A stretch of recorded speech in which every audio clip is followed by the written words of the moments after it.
Martedì 31 gennaio, San Giovanni Bosco, è il 31esimo giorno dall'inizio dell'anno, ne mancano 334 al termine. Il sole sorge alle 7.33 e tramonta alle 17.16, la luna si leva alle 12.22 e tramonta alle 3.43.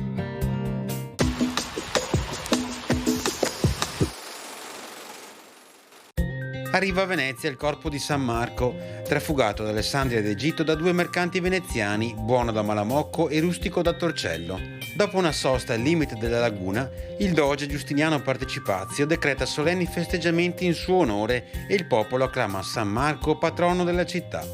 L'anno seguente si darà inizio alla costruzione di una chiesa a lui dedicata.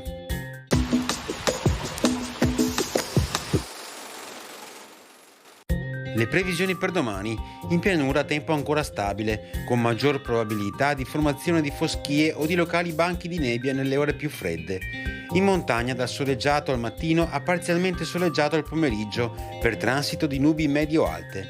Precipitazioni assenti, temperature minime in generale lieve aumento, massime in contenuto calo in pianura, senza notevoli variazioni in montagna.